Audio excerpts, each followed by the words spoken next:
En moins de 2 ans, un pays enclavé a rompu une longue habitude d'invisibilité stratégique. Selon le contenu source, 3 satellites conçus et exploités par des équipes burkinabées ont commencé à cartographier convois, bases et frontières, tandis que des écrans occidentaux se seraient éteints progressivement. Pour le public, l'enjeu est direct. Quand Ibrahim Traoré place des yeux souverains au-dessus du Burkina Faso et partage cette vigilance, qui contrôle désormais l'information critique ? Le décor change, l'orbite n'est plus un privilège lointain. Cette enquête longue promet une lecture claire des leviers réels derrière la bascule orbitale décrite, sans spéculation ni triomphalisme. Vous gagnerez un cadre concret pour comprendre risques, marge d'action et conséquences informationnelles. Le point de départ est simple, poser strictement les faits du contenu source, puis dérouler les liens cause-effet sans ajouter de chiffres non attestés. L'enjeu est double. D'un côté, la souveraineté des données, voire par soi-même, sans filtre ni délai imposé. De l'autre, la redistribution des asymétries d'observation dans le Sahel, où l'accès à l'image conditionne la décision. Si les satellites burkinabés fonctionnent comme décrit, ils déplacent la frontière entre dépendance et autonomie, non seulement pour un État, mais pour un ensemble régional. Le récit analysera comment formation locale, transfert de savoir-faire et intégration avec les voisins composent un triptyque d'exécution. Une question restera suspendue. Pourquoi partager l'image renforcerait-il la sécurité nationale au lieu de la diluer ? Une première surprise ouvre le dossier. Selon le contenu source, en 6 jours, 3 satellites opérés par des équipes africaines auraient commencé à encercler fonctionnellement le continent, provoquant l'extinction progressive de certains écrans de surveillance extérieure. Si cette affirmation est exacte, elle signale une vulnérabilité rarement exposée. La dépendance informationnelle peut s'inverser plus vite que prévu. Pour mesurer la portée de ce basculement, il faut revenir à la situation initiale. Pendant des décennies, l'Afrique a observé son propre territoire à travers des dispositifs externes avec des délais, des filtres et des conditions d'accès imposées. Le Burkina Faso évoluait dans ce régime de dépendance, incapable de vérifier seul des mouvements transfrontaliers, d'anticiper des embuscades ou de suivre l'exploitation de ses ressources sans médiation. La thèse centrale du récit est que la souveraineté spatiale modifie l'architecture du pouvoir, car l'accès direct à l'image réduit les asymétries de temps et d'intention. Ici, Ibrahim Traoré incarne la décision politique initiale. Réaffectation budgétaire, choix du transfert complet de savoir-faire, formation accélérée d'ingénieurs et d'opérateurs locaux. Le critère d'alliance devient explicite, recevoir les codes, les plans et les méthodes afin d'opérer sans intermédiaire. La mécanique décrite suit une séquence précise. D'abord, la mise en place de stations au sol et de centres de contrôle.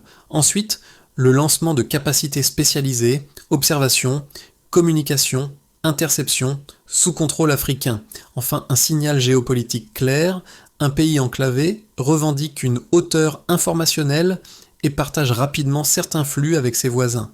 Ce partage esquisse un réseau régional de vigilance, transformant la sécurité en bien collectif. Mais il introduit aussi une pression externe accrue, car toute asymétrie qui se referme attire des tentatives de neutralisation.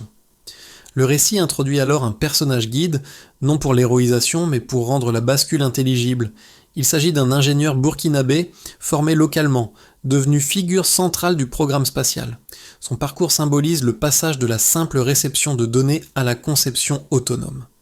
Hier opérateur de stations terrestres, il coordonne désormais des équipes capables d'intégrer, tester et exploiter des systèmes orbitaux. Autour de lui se structure un réseau d'équipes mixtes issues des universités nationales et d'un programme de formation accélérée.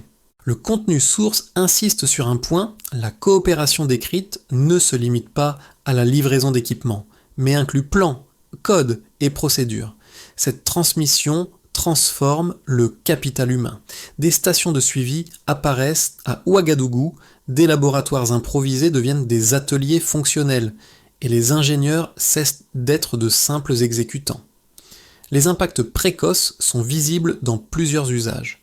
Sur le plan sécuritaire, la surveillance des frontières gagne en réactivité. Sur le plan civil, les images servent à anticiper des risques climatiques et à contrôler certaines exploitations. Ces applications concrètes donnent corps à la réforme. Elles montrent que la souveraineté ne se résume pas à un symbole, mais s'incarne dans des décisions quotidiennes. À travers ce personnage, le projet cesse d'être abstrait. Il devient lisible, reproductible et surtout mesurable dans ses premiers effets. La question centrale se précise alors. Jusqu'où cette autonomie peut-elle tenir dans le temps ? Tout commence par une décision administrative brève, presque sèche. Une réaffectation budgétaire interne transforme un poste militaire classique en programme spatial national. Ibrahim Traoré valide l'ordre de mission et engage le pays sur un terrain jugé inaccessible par de nombreux observateurs. Le choix n'est pas présenté comme un pari technologique, mais comme une correction stratégique, réduire la dépendance informationnelle plutôt que multiplier les contrats externes. La phase d'activation suit immédiatement, les équipes locales sont mobilisées, des partenariats techniques sont redéfinis autour d'un critère non négociable, le transfert intégral de savoir-faire. Les experts étrangers partagent documentation, protocoles et méthodes. Les ingénieurs burkinabés adaptent, testent, simplifient. Les premières stations au sol émergent. Les centres de contrôle prennent forme. Le rythme est soutenu, parfois désordonné, mais orienté vers un objectif clair, opéré sans intermédiaire. Le climax intervient lorsque les écrans s'allument. Les signaux orbitaux sont captés, corrélés, interprétées. Les premières images arrivent. Elles ne sont pas encore parfaites, mais elles sont natives. Cette étape marque un seuil psychologique. Le Burkina Faso ne reçoit plus seulement des données, il les produit. Dans les laboratoires, le travail s'enchaîne jour et nuit. Chaque réussite technique alimente une dynamique collective. La presse africaine relaie l'événement. À l'extérieur, l'attention change de ton, puis viennent les répliques. Sur la scène internationale, des réunions d'urgence sont évoquées. Le contrôle historique de certaines puissances sur l'observation du Sahel apparaît soudain relatif. Des discours d'inquiétude émergent, parlant de déséquilibre ou d'instabilité. À l'intérieur du pays, l'effet est inverse. Le programme devient un symbole de capacité retrouvée. Ibrahim Traoré s'en empare politiquement, non pour glorifier la prouesse, mais pour affirmer un principe. Voir par soi-même conditionne toute décision souveraine. Les effets immédiats se diffusent rapidement.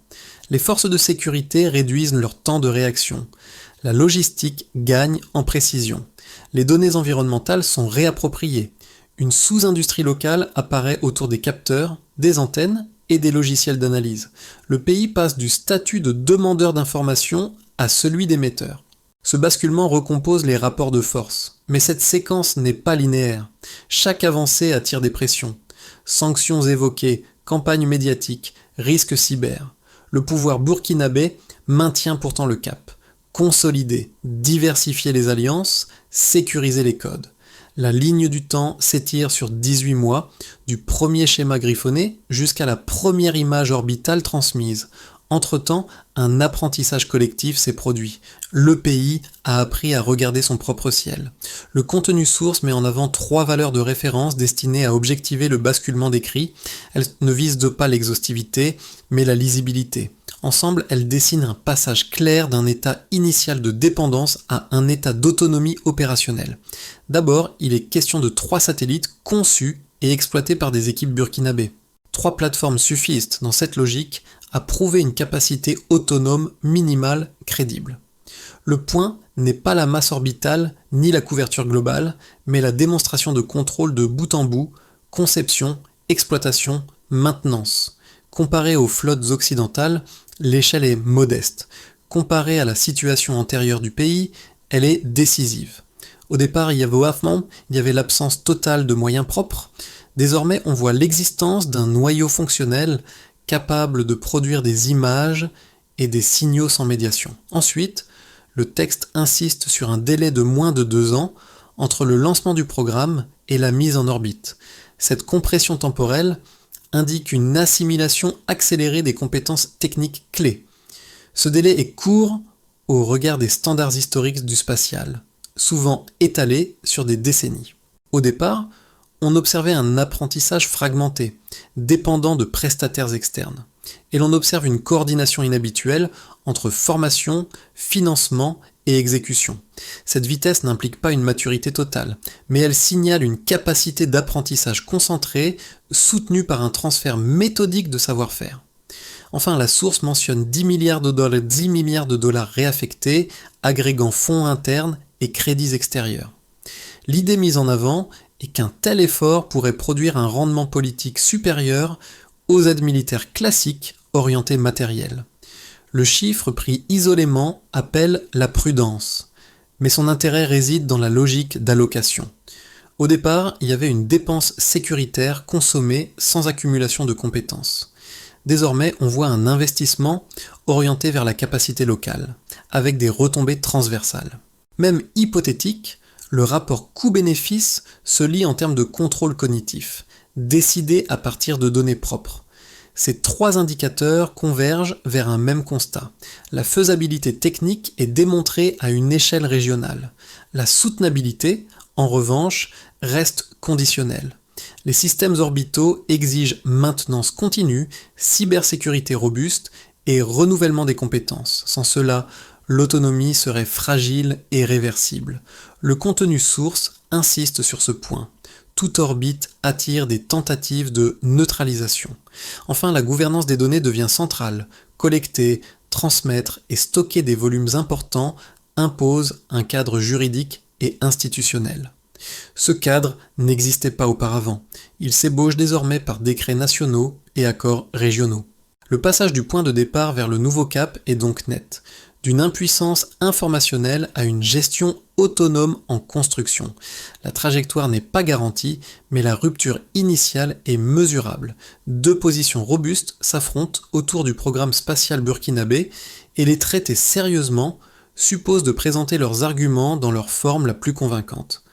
La première position, majoritairement exprimée par des analystes occidentaux, considère l'initiative comme structurellement fragile. Un pays enclavé, sans industrie lourde historique, ne pourrait maintenir durablement une capacité orbitale autonome. Les coûts de maintenance, la dépendance aux composants importés et l'exposition aux risques cyber rendraient l'autonomie illusoire. À terme, l'infrastructure se dégraderait ou retomberait sous contrôle externe. La seconde position, défendue dans plusieurs cercles africains, adopte une lecture inverse. Elle soutient que la souveraineté ne se mesure pas à l'échelle absolue, mais au contrôle du processus.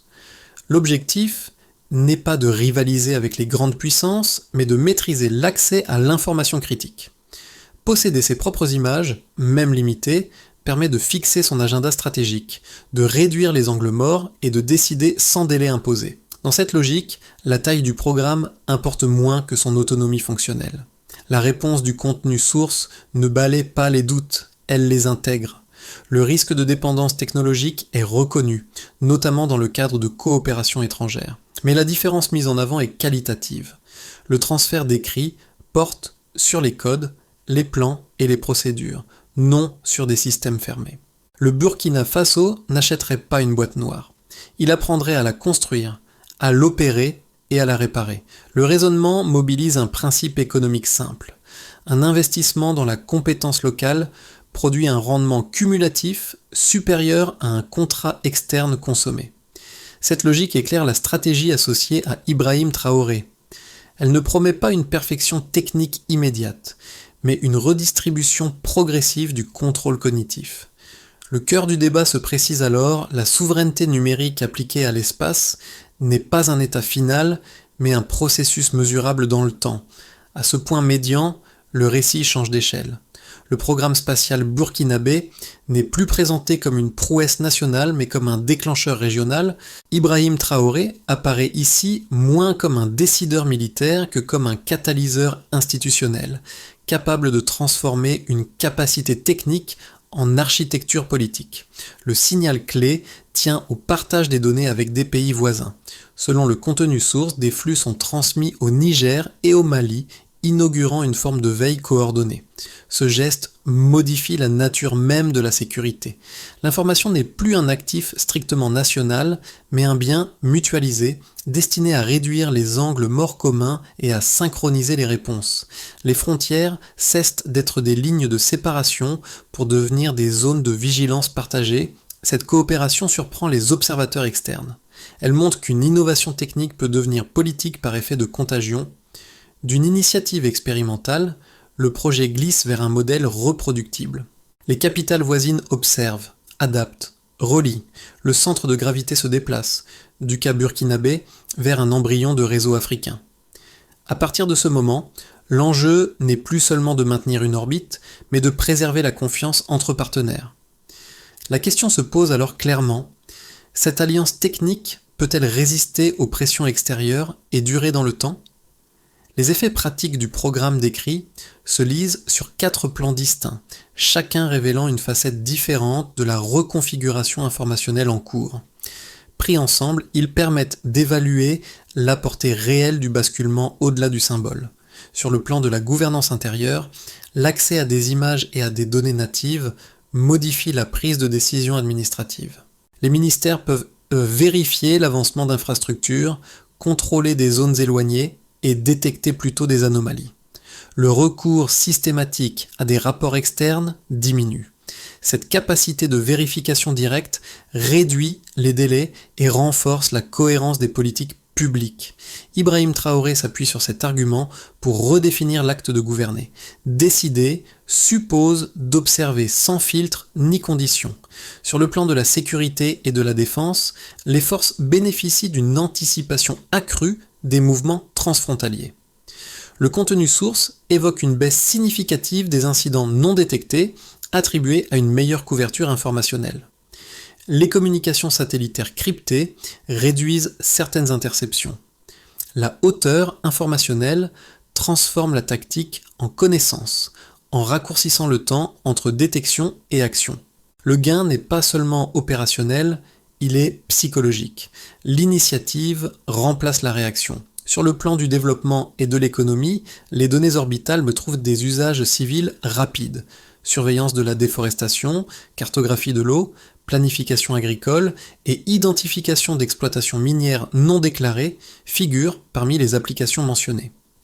L'accès à des images à haute résolution améliore la gestion des cultures et limite certaines pertes.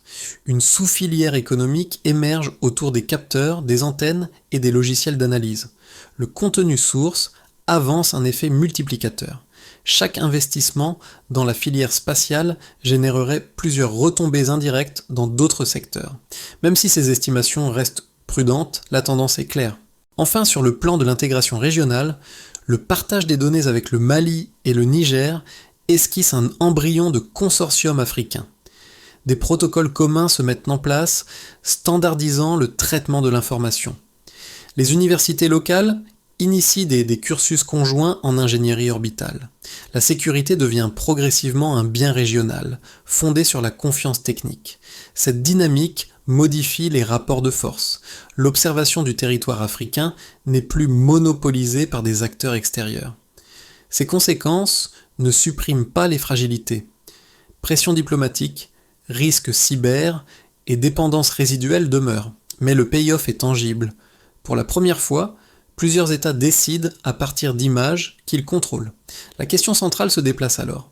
Comment consolider ces gains sans briser l'équilibre régional naissant ?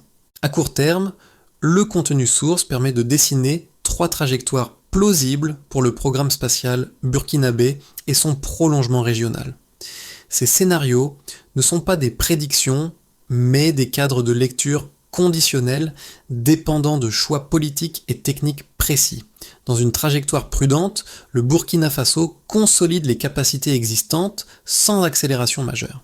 Les infrastructures sont entretenues, une deuxième vague d'ingénieurs est formée et les coopérations actuelles se stabilisent. Le partage régional progresse lentement, au rythme de la confiance et des moyens. Cette trajectoire sécurise les acquis sans provoquer de rupture diplomatique. Elle réduit les risques de sabotage externe, mais limite l'effet d'entraînement continental. L'autonomie reste réelle, mais circonscrite. Dans une trajectoire favorable, l'alliance technique s'approfondit. Les partenaires régionaux mutualisent certaines stations au sol, interconnectent leurs bases de données et harmonisent les protocoles. Un embryon de marché africain des technologies spatiales émerge, attirant capitaux internes et compétences de la diaspora. La coopération devient institutionnelle, voire juridique, à travers des accords dédiés. Dans ce cadre, Ibrahim Traoré apparaît comme l'initiateur d'un modèle exportable, capable de transformer une réussite nationale en architecture continentale. Le gain dépasse la sécurité. Il touche la recherche, l'économie et la formation. Dans une trajectoire défavorable, les pressions extérieures s'intensifient. Sanctions financières, campagnes médiatiques et attaques cyber fragilisent le réseau. Faute de protection suffisante, certaines capacités sont neutralisées ou dégradées. La coopération régionale ralentit, l'enthousiasme s'érode et la dépendance réapparaît par d'autres canaux, notamment numériques. Le projet survit, mais perd son effet catalyseur. Une lecture conditionnelle s'impose alors. Si la confiance entre partenaires est maintenue et si la cybersécurité progresse, l'Afrique pourrait disposer d'une base souveraine intégrée. Dans le cas contraire, l'autonomie resterait partielle et réversible. La leçon est claire, la technologie ouvre des possibles, mais seule l'unité politique en fixe la durée. Au-delà des stratégies étatiques, le programme décrit touche directement celles et ceux qui l'observent depuis le terrain. Le premier groupe concerné est celui des citoyens ordinaires. Pour eux, l'impact n'est pas orbital mais quotidien. Les prévisions météorologiques agricoles deviennent plus fiables, les zones inondées sont identifiées plus tôt et certaines alertes locales gagnent en précision. L'espace cesse d'être abstrait. Il s'inscrit dans des décisions concrètes qui affectent les récoltes, les déplacements et la sécurité. Le deuxième groupe est celui des jeunes et des étudiants. Le contenu source insiste sur un basculement symbolique fort, voir des ingénieurs locaux concevoir, coder et opérer des satellites modifie l'horizon des possibles.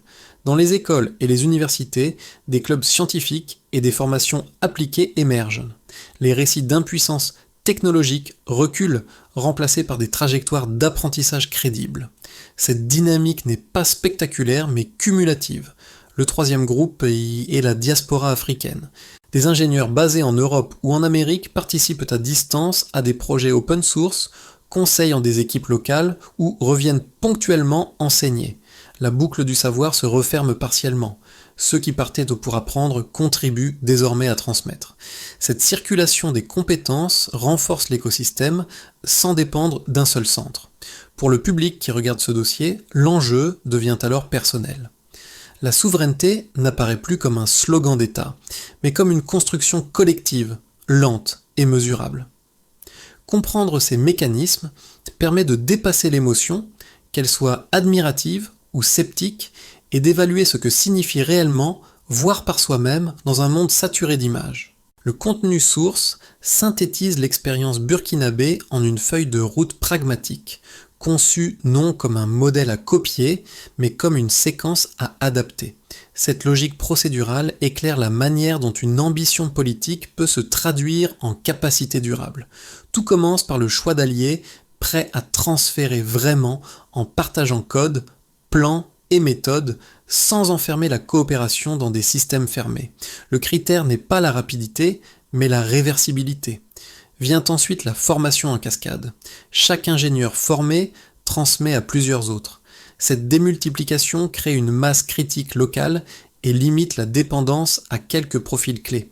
Ibrahim Traoré insiste sur ce point, la compétence doit circuler plus vite que les risques. Puis, l'infrastructure minimale se construit. Station au sol, laboratoire d'intégration et centre de contrôle constituent le socle. L'objectif n'est pas l'excellence immédiate, mais l'opérabilité continue. Dans le même mouvement, la protection juridique des données devient indispensable. La souveraineté technique reste incomplète sans un cadre légal. Les informations critiques doivent être encadrées par des règles nationales claires, complétées par des accords régionaux. Enfin, la coopération régionale s'institutionnalise. Le partage ne peut reposer sur des arrangements informels.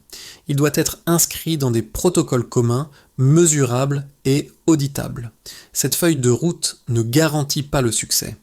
Elle réduit cependant l'arbitraire. Elle transforme une intuition politique en processus vérifiable, où chaque étape peut être évaluée, corrigée ou renforcée dans le temps. Le récit se referme sur une image simple, presque silencieuse. Un regard levé vers le ciel, non pour admirer mais pour vérifier. Ce motif, introduit plus tôt, revient chargé d'un sens nouveau, voire n'est plus un privilège accordé de l'extérieur. C'est une capacité acquise, entretenue et transmise. Autour des équipes techniques, le travail reprend, méthodique, loin des déclarations spectaculaires. La souveraineté se construit dans la répétition, pas dans l'instant. Dans cette séquence finale, Ibrahim Traoré n'apparaît pas comme un héros solitaire, mais comme le point de convergence d'une volonté collective. Son rôle, tel que décrit par la source, est d'avoir maintenu une ligne claire quand les coups, les doutes et les pressions s'accumulèrent. Le symbole importe moins que la continuité. Chaque orbite devient un engagement renouvelé à préserver la compétence locale. Le rappel émotionnel tient alors en une idée nette.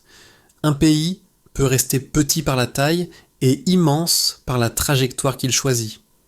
Ce qui a changé n'est pas le ciel, mais la relation que l'on entretient avec lui. Et cette relation, une fois apprise, ne s'oublie pas facilement, voire par soi-même transforme durablement le pouvoir de décider.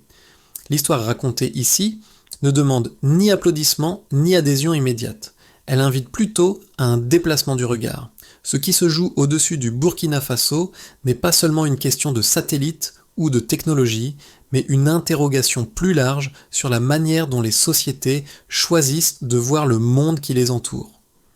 Lorsque l'accès à l'information change de main, les responsabilités changent aussi. Pour le public, l'appel n'est pas à soutenir un camp, mais à exercer un jugement plus outillé.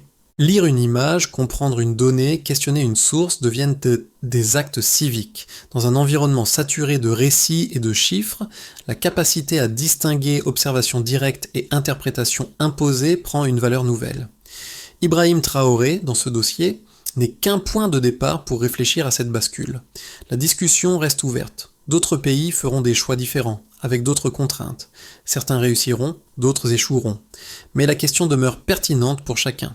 Si votre pays avait la possibilité de regarder son territoire sans intermédiaire, quelles décisions accepteriez-vous de revoir? Et quelles responsabilités seriez-vous prêt à assumer en retour?